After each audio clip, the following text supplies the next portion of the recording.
The year 1939 dawned with a palpable sense of dread across Europe. The world had watched in horror as Nazi Germany, under the iron fist of Adolf Hitler, grew increasingly belligerent. The Treaty of Versailles, meant to cripple Germany's military ambitions after World War I, lay in tatters.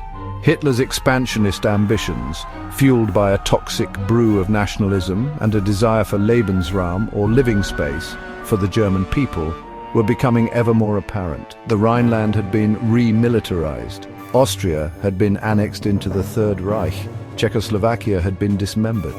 The world watched and waited, hoping against hope that war could be averted. But Hitler's appetite for conquest was insatiable. His sights were now set on Poland, a nation he believed stood in the way of his grand designs for an empire in the East. At dawn on September 1st, 1939, the world's worst fears were realized. Without warning, the German Wehrmacht unleashed a devastating attack on Poland. The invasion, characterized by speed, overwhelming force, and the innovative use of air power in support of ground troops, would become known as Blitzkrieg, or Lightning War. Polish forces, though valiant, were quickly overwhelmed by the German onslaught.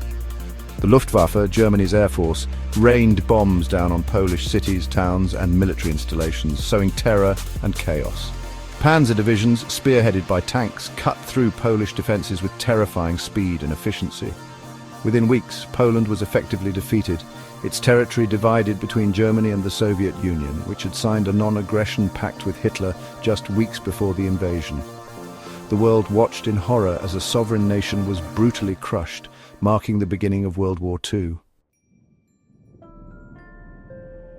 To understand the events that unfolded in Poland and across Europe during World War II, one must first grapple with the monstrous ideology that fueled the Nazi war machine. At its core lay a toxic blend of extreme nationalism, racial hatred, and a warped interpretation of Darwinian principles. The Nazis believed in the superiority of the Aryan race, a mythical concept they used to justify their murderous campaign against Jews, Roma, and other groups deemed undesirable. This racial hierarchy, coupled with a fervent belief in German expansionism, formed the bedrock of Nazi ideology.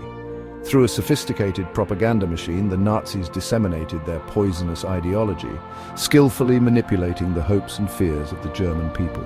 They promised national rejuvenation, economic prosperity, and a return to former glory. Sadly, for many Germans, these promises proved seductive, blinding them to the true nature of the regime they were supporting. The invasion of Poland sent shockwaves across the globe. Outraged by this blatant act of aggression, Great Britain and France, bound by treaty obligations to Poland, declared war on Germany on September 3, 1939. However, despite their declarations of war, neither country was prepared to launch a full-scale military intervention in support of Poland. The Soviet Union, cynically exploiting the situation, invaded Poland from the east, further sealing the doomed nation's fate. The United States, while officially neutral, watched the unfolding events in Europe with growing alarm. The world's response to the invasion of Poland was a mixture of condemnation and inaction. While many condemned Germany's aggression, few were willing to take concrete steps to stop it. This reluctance to confront Hitler's regime would have devastating consequences in the years to come. Section 5. Living under the swastika, daily life in occupied Poland. For the people of Poland, the Nazi invasion ushered in a period of unimaginable suffering and oppression. The brutal realities of life under Nazi occupation were a far cry from the promises of liberation touted by Hitler and his propagandists. Polish citizens were subjected to a systematic campaign of terror and subjugation designed to crush their spirit and eliminate any resistance. The Nazi regime imposed its will on every aspect of Polish life. Schools were closed or placed under strict Nazi control, with curricula rewritten to glorify German culture and history. The Polish press was silenced, replaced by Nazi propaganda outlets that spewed out a constant stream of lies and distortions. The economic exploitation of Poland was ruthless. Food, raw materials, and industrial output were all diverted to fuel the German war machine. leaving the Polish population to survive on meager rations. Thousands of Poles were deported to Germany as forced labor, treated as little more than slaves. Section 6. The East Beckons, Operation Barbarossa and the Eastern Front. Emboldened by his successes in the West, Hitler turned his attention eastward. On June 22, 1941, Nazi Germany unleashed Operation Barbarossa, a massive invasion of the Soviet Union. This audacious gamble, which shattered the fragile non-aggression pact between the two totalitarian regimes, would prove to be a catastrophic miscalculation.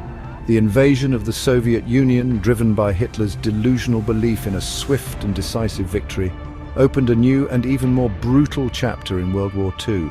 The Eastern Front, stretching from the Baltic Sea in the north to the Black Sea in the south, would become a scene of unimaginable carnage, claiming the lives of millions of soldiers and civilians.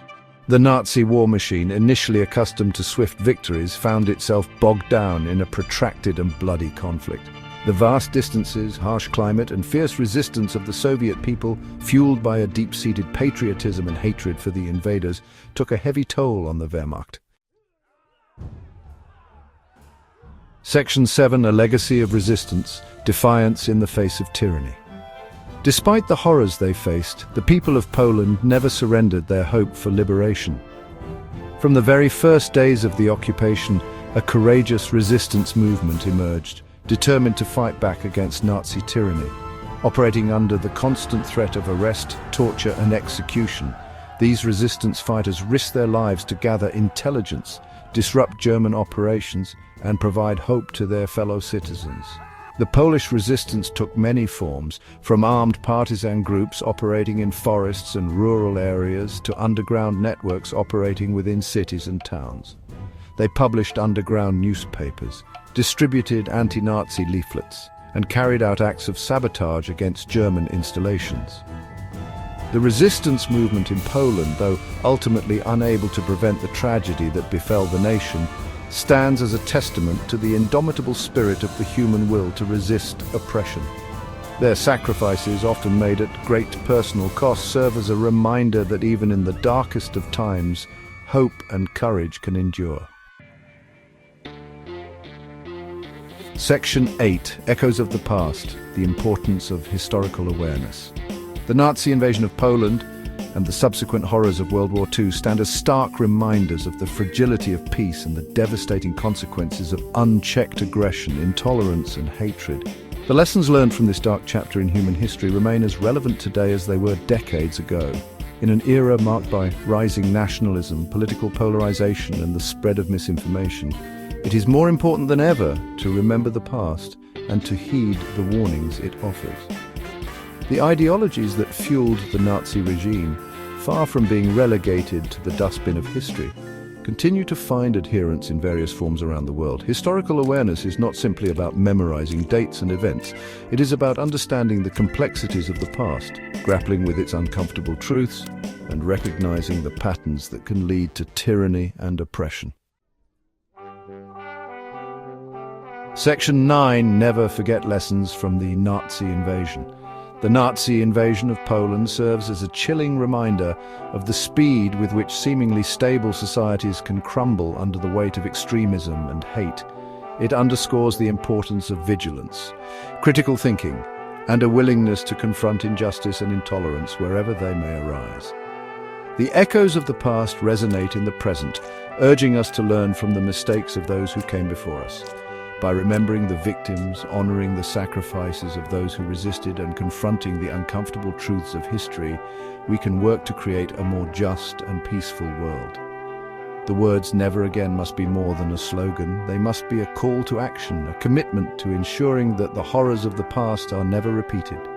By embracing tolerance, promoting understanding, and actively opposing all forms of discrimination and hatred, we can honor the memory of those who suffered and help to build a better future for all.